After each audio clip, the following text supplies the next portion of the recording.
আমাদের রাজনৈতিক বিশ্লেষণ, আমাদের ইতিহাসের আলোকে এটা কোথায় পর্যন্ত যেতে পারে, এটা নিজেদের আকাঙ্ক্ষা এবং বিশ্লেষণের ব্যাপার। আরেকটা হচ্ছে যে এই সরকারের কাজকর্ম, কথাবার্তা শুনে তাদের কি আকাঙ্ক্ষা সেটা বোঝবার বিষয়। প্রথমে হচ্ছে যে সরকার যেভাবে চাইছে তার একটা হলো তারা যতদিন পারে এক ধরনের বিমূর্ততা জারি রাখতে চাইছে, এটা আমরা বুঝতে পারছি। সেই বিমূর্ততাও যে কবির ভাই যেমন বলেছেন যে বিমূর্ততার মধ্যেও একটা রূপরেখা, মোটামুটি টাইম লাইনটা পাওয়া যায় মোটামুটি, এবং নানান কারণেই পাওয়া যায়। অধ্যাপক ইউনূস যেটা 16ই ডিসেম্বরে বক্তৃতা দিয়েছেন সেখান থেকে তিনি বলেছেন 25-এর শেষ অথবা 26-এর শুরুতে। কিন্তু আমি নিশ্চিত নই যে এইটা তার ক্যাবিনেটের সমস্ত সদস্যদেরই চিন্তা কিনা। তবে তাদের চিন্তা যাই হোক, সেটা আমি আসছি কেন এই অনিশ্চয়তা বোধ তৈরি হয়েছে যে প্রফেসর ইউনূসের সঙ্গে টাইমলাইনের সঙ্গে তাদের পার্থক্য থাকার বা পার্থক্য চিন্তা করার কোনো কারণ আছে কিনা, আমার কাছে আছে, আমি ব্যাখ্যা করব। তো অধ্যাপক ইউনূস যেটা প্রথমে বলেছেন, এটা কি পলিটিক্যাল নাইভিটি থেকে বলেছেন নাকি কোনো সুনির্দিষ্ট রাজনৈতিক লক্ষ্য থেকে বলেছেন আমি পরিষ্কার না। তিনি বলেছিলেন এই ছাত্ররা তাদেরকে অ্যাপয়েন্ট করেছে তাকে। এখন এগুলো প্রত্যেকটাই প্রবলেম্যাটিক শব্দ। ছাত্ররা মানে কারা? ধরুন জুলাই এবং অগাস্টের সংগ্রামের ছাত্ররা ঐক্যবদ্ধ ছিল, তাদের সামনের ফেসগুলো ছিল বৈষম্য বিরোধী ছাত্র আন্দোলনের নেতা হিসেবে এখন যারা মোটামুটি প্রতিষ্ঠিত সরকারের মধ্যে এবং তার বন্ধুরা। 5ই অগাস্টের পরে ছাত্ররা বলতে আর শুধু তাদের তৎকালীন নেতৃত্বাধীন ছাত্র সমাজকে বোঝায় না। কারণ হচ্ছে যে অনেকগুলি সংগঠিত ছাত্র সংগঠন আছে, ছোট বড় মাঝারি, তাদের নিজস্ব রাজনীতি আছে, সেটা জাতীয়তাবাদী দল থেকে শুরু করে বামপন্থী পর্যন্ত সবারই আলাদা আলাদা ছাত্র সংগঠন আছে এবং রাজনীতি সহ। তারপরে রাজনৈতিকভাবে সংগঠিত ছিল না এরকম যে শত শত হাজার হাজার ছাত্রছাত্রী রাস্তায় নেমেছিলেন, তাদের একটা বিরাট অংশ, তাদের টার্গেটটা প্রধানত শেখ হাসিনার স্বৈরতান্ত্রিক সরকারের পতন পর্যন্ত ছিল। তারা ক্লাসরুমে ফিরে গেছেন অনেকেই। ফলে যেই ছাত্র সমাজ বা ছাত্ররা অধ্যাপক ইউনূসের সরকার প্রতিষ্ঠার জন্যে আপনার অনুরোধ করেছিলেন বা বসিয়েছেন, সেই ছাত্ররাও এখন আর কোনো কি বলে যে মনোলিথিক কোনো অস্তিত্ব নাই। বরং যেই ছাত্র নেতারা যারা আছেন আন্দোলনের সামনে ছিলেন, পলিসি প্রবর্তন করেছেন, তারা সবেমাত্র একটা নিজেদের রাজনৈতিক সংগঠন করবার চেষ্টা করছেন। সেখানে ছাত্র সমাজের কত অংশ তাদের রাজনীতির সঙ্গে থাকবে নির্ভর করবে যে তার রাজনীতিটা কি, সেটা কোনো ম্যানিফেস্টো এখন আমরা জানি না। দ্বিতীয়ত হচ্ছে সেই রাজনৈতিক দল গঠন করা পর্যন্ত এবং তারপরেও তাদের আচরণগুলো কেমন হয়, এই যে ক্ষমতা তাদের অধীনে আছে কিছুটা হলেও সেটা তারা কিভাবে ব্যবহার করছেন সেটার উপরও নির্ভর করে মানুষ কিন্তু চোখ রাখছে। বাস্তবে হচ্ছে তিনি ছাত্রদের দিয়েই মনোনীত হন নাই। এই সরকার শুধুমাত্র ছাত্র নেতাদের দিয়েই প্রতিষ্ঠিত হয় নাই। টাইমলাইনের প্রশ্নে আমি কথাগুলি বলছি। আপনার মনে আছে যে বাংলাদেশ সেনাবাহিনীর প্রধান তিনি প্রথম বক্তৃতায় বলেছিলেন তিনি দায়িত্ব নিচ্ছেন, বাক্যটা তাই ছিল। তিনি কিছুদিন পরে 18 মাসের একটা সম্ভাবনার কথা বলেছেন। অনুমান করি যারা ক্ষমতা আছেন তাদের এই অঙ্কটা হিসাবে নিতে হবে, কারণ তারাও শেষ মুহূর্তে শেখ হাসিনার রাজত্ব শেষ করবার ক্ষেত্রে তাদের ইনঅ্যাকশনের মধ্য দিয়ে একটা আপনার অংশগ্রহণ ছিল সেনাবাহিনীর। রাজনৈতিক দলগুলো যারা শেখ হাসিনা সরকারের নিপীড়নের শিকার হয়েছেন, সবগুলো রাজনৈতিক দল যারা সংগঠিত শক্তি, তারা এটাকে এন্ডোর্স করেছে। এবং সাধারণ মানুষ অধ্যাপক ইউনূসের যে আন্তর্জাতিক খ্যাতি, হ্যাঁ, সেইটাকে সহ সব কিছু মিলিয়ে অনেকগুলি ফ্যাক্টরস ইনফ্যাক্ট তাদেরকে ক্ষমতায় রেখেছে। তো দুটো টাইমলাইন আমরা পেয়েছি।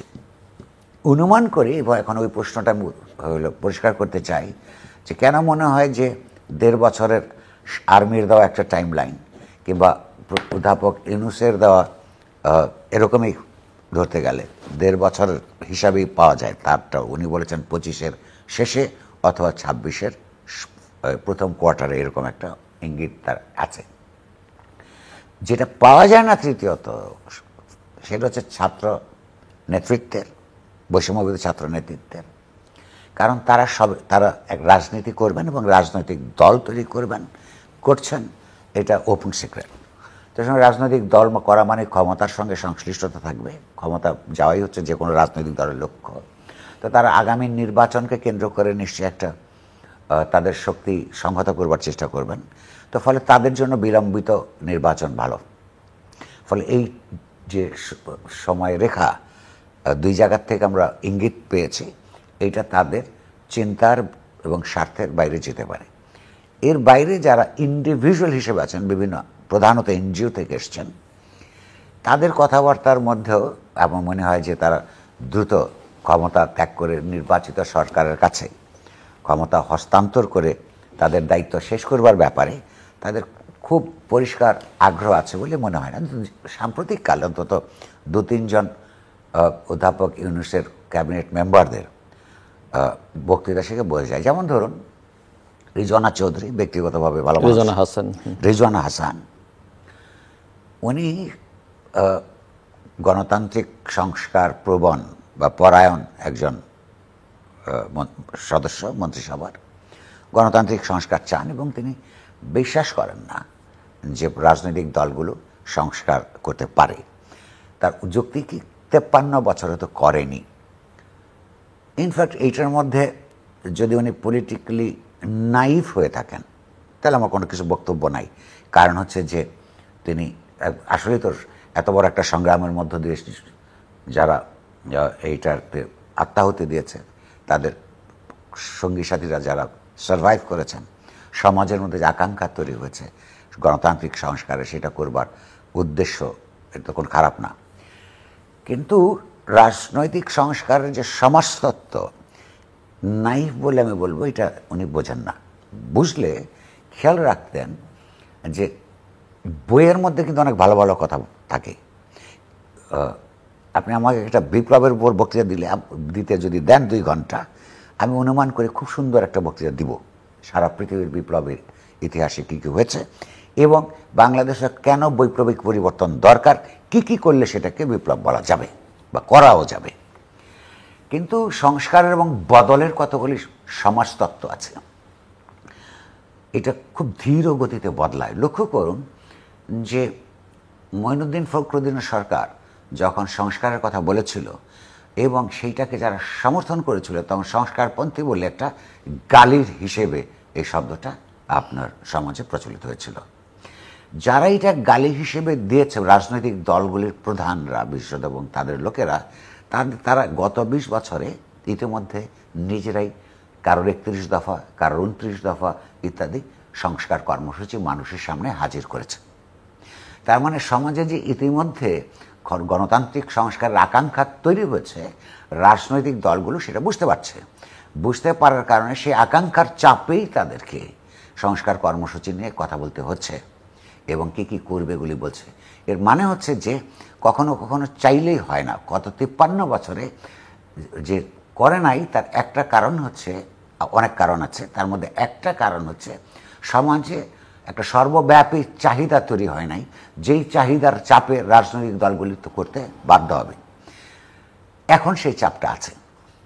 কিংবা আবার ধরুন আরেকজন আপনার ইউনূস সরকারের মন্ত্রী শামীম মুর্শিদ, উনি রাজনৈতিক দলগুলিকে একটা সিরিয়াস সাসপেক্ট হিসেবে ধরে কথা বলছেন, যেগুলি সবগুলি এক হলো সম্ভাব্য ফ্যাসিস্ট দল।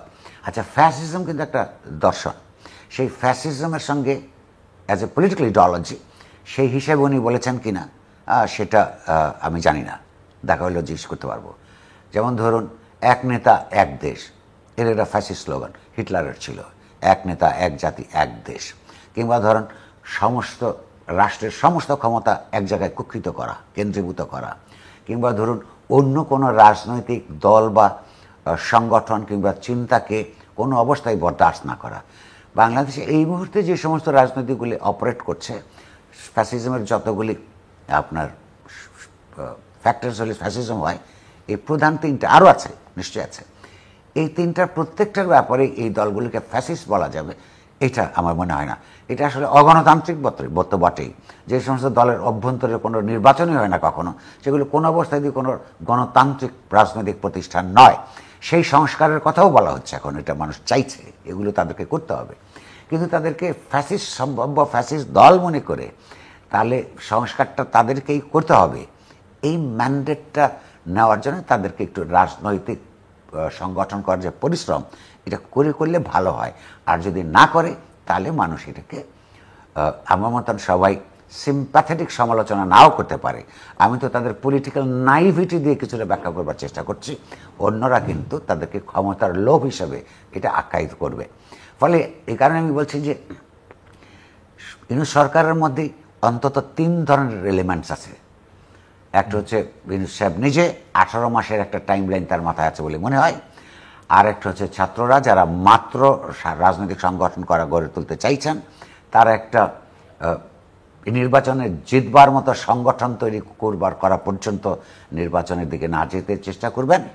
আরেক দল হচ্ছে, যেটা আমি 2 জন উদাহরণ দিলাম, এটা আরও দেওয়া যাবে চাইলে, আগে প্রতিক্রিয়াটা দেখি, হ্যাঁ, যে তারা আসলে হয় নাইভিটি নতুবা বিনা পরিশ্রমে ক্ষমতাটা এনজয় করছেন, সেটা হয়তো ছাড়তে চাইছেন না।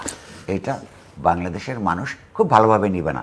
সবচেয়ে বড় কথা, রাজনৈতিক দল যেগুলো ক্ষমতার বাইরে আছে, তারা তো তারা ক্রমাগত তাদের নির্বাচন এগিয়ে আনবার দাবি সমাজে প্রেস করার জন্যে যে সমস্ত অজুহাত কিংবা কারণ লাগে সেগুলি পেয়ে যাচ্ছেন। সেটা হচ্ছে সরকারের পুয়ার পারফরমেন্স, সরকারের আপনার আইন শৃঙ্খলা পরিস্থিতির উন্নয়ন হয় নাই, থমকে গিয়েছিল কিছুটা, সাম্প্রতিককালে অবনতি আবার দেখা যাচ্ছে, মানুষের আপনার অর্থনৈতিক দুর্দশাগত, দ্রব্যমূল্য অনেক বৃদ্ধি হচ্ছে। তাহলে এই সমস্ত জায়গায় শিক্ষার ক্ষেত্রে তেমন কোনো ইতিবাচক পরিবর্তন সাধিত হয় নাই। তো এইসব দিক দিয়ে যতদিন ক্ষমতায় থাকবে ততদিন পর্যন্ত এই পারফরমেন্স দিয়ে দ্রুততর সময়ের মধ্যে রাজনৈতিক সরকার, নির্বাচিত সরকারের দাবির যৌক্তিকতা প্রতিষ্ঠিত হতে থাকবে।